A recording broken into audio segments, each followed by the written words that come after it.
enjoying this process, because that's what we're in. We're in a process of emergence. And we're always in that process of emergence. We just sometimes forget that it takes time and willingness, and above all, you guessed it, patience. So this week's topic is patience with the process. Could be one of the hardest things for us to practice as we are cultivating a life that is vibrant and alive and allowing it to emerge in so many different beautiful ways. Patience with the process. There are so many things that get in the way of us being patient, especially in our current culture. I mean, I notice if a web page doesn't load in 10 or 15 seconds, I'm like off it and on to the next thing. If my computer doesn't respond in 5 seconds, I'm like, what's going on? What's wrong? And we have also the evidence or the example as shown to us in the biblical stories of Jesus, instantaneous manifestations. And we can think, well, if I don't have an instantaneous manifestation, there must be something wrong with me. Well, that may be true when we're wanting to manifest a healing. We need a healing now of something that is terminal or critical. We need money now because we need to manage something in our life. We're bleeding. We need a Band-Aid now. Absolutely. There are times that it is utterly appropriate to manifest something and want it instantly. But we're talking about a life. We're talking about our lives. And allowing that to emerge and to fulfill us in the process of emerging. This requires patience. And if you have a garden, you don't stand over your seeds in your garden and curse them because you cannot yet see the seedling. There's a lot going on underground. The roots are growing. Well, first of all, the seed has to pop out of its shell. And the roots are growing underground. And it's not until all of that is firmly established. That's the mental equivalent that we were talking about last week. It's not until that has happened that then the shoot can start to sprout and push up through the top of the soil. And we begin to see the little leaves. So if you're not a gardener, when you get seeds, it actually says on the packet how many days till germination. So in kindergarten, they use radish seeds. Why? Because radish seeds only take 5 days. Oh, it's about as much patience as a kindergartner has. We have to cultivate more patience than that. We're not in kindergarten anymore. And so some of our packets say germinate in 30 days, even 45. And so patience with the process comes from two really profound ideas from Thomas Troward. In his book, The Edinburgh Lectures, he talks about two things. One, the first thing, and you'll see that Ernest Holmes picks this up and says it a lot, is the idea of the principle of growth. We've talked about that before. Inherent in the seed is everything that is needed for it to know to put those roots down, for it to know what to draw from the soil, and to know that it can't put that shoot up until those roots are already grown.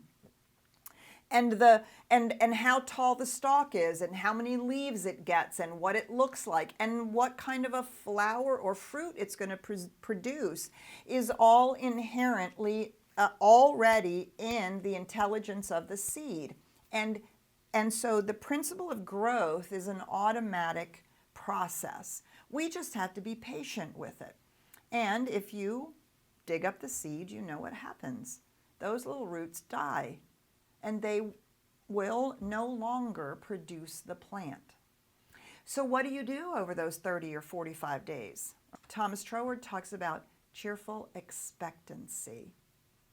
If you've never done a garden or planted something, I encourage you over the next few months to do that. Any seed will do. Cultivate it and have cheerful expectancy that if you put a few seeds into a pot and you cultivate it the way that we've been talking about it and you care for it, one of those seeds is absolutely going to grow. You might be surprised at how many of them will grow. And so rather than going up to the pot and saying, well, why aren't you growing yet? What's the matter with you? Did I do it wrong? Curse you, seed. It's to cheerfully expect, have you grown yet? Are we close? Okay, we're getting to 35 days. And you see, cheerful expectancy has some excitement and some anticipation, but in a good way. And we actually are expecting that the plant will grow. Now, many of us have been taught don't have expectations, right? Which has to do with relationships, and don't expect somebody to be different than they are. We have sometimes taken that and put that across our whole lives, and that is a mistake. No, you must expect your seeds to grow, your intentions to unfold, but we have to have patience with this organically unfolding process. So I had an executive coach years ago who kept using that organically unfolding process. And I was like, I do not want to hear those words ever again. She was like, so sorry, but that's what you're doing. This was in the process of redesigning the entire organization for centers for spiritual living. And then living into that. And that was like a 5-year process. And it was painful and it was difficult and it was challenging, but it was so exciting and so creative and so amazing. And the outcomes and the kind of experience and life that we were growing as CSL was just astonishing. And it was in that process that I learned to love the organically unfolding process, because it forced me into trust. I had to let go of all the ways that I wanted to control the process, all the things that I needed to have happen in a certain way, and all the ways I had to figure out that it was going to happen this way, which just made me and everybody else crazy. But to trust that everything would be needed right when it was needed, that the intelligence was there, the wisdom was there, somebody would bring it forward, the perfect question would be asked at just the right time, things would come forward, a new piece of information, whatever somebody was supposed to do would happen at just the right time, because the intelligence of the universe was managing all of that, not me.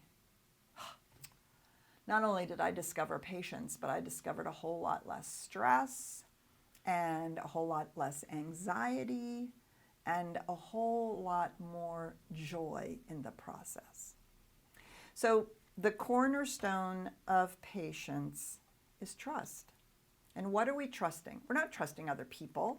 We're trusting the organically unfolding process. We're trusting the intelligence of the universe.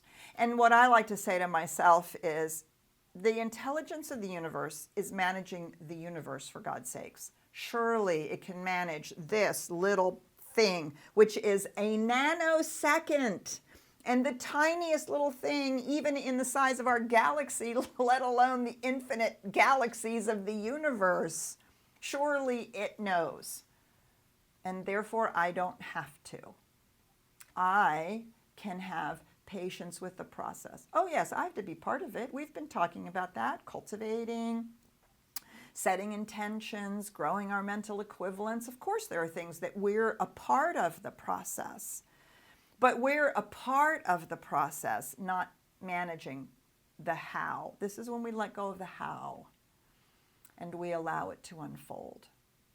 So in the typical way, this is called faith. I don't really like the word faith because it feels like I have to have faith in something that is somehow, I don't know, magically going to do it for me. I like the word trust. Trust feels very empowering. So this workbook is going to invite you to imagine caring for and cultivating your life. What would you be doing? What would you be contributing? And what is that inner space of patience and trust that you can be cultivating? And remember that it takes time. I will never forget a story that someone told me one day. They were, I don't know, 7, 8. Something had happened. Something had not worked out really the way it was supposed to. And they had a parent turn to them and say, "Will you stop acting like a child?" And their response was, but I am a child. And I think sometimes we forget that we're growing and that our lives are growing. And we're sometimes starting as children in the process of this new life that we're growing. And it's okay. It's okay. As we allow it to emerge and we trust the process, it will unfold. Absolutely will unfold.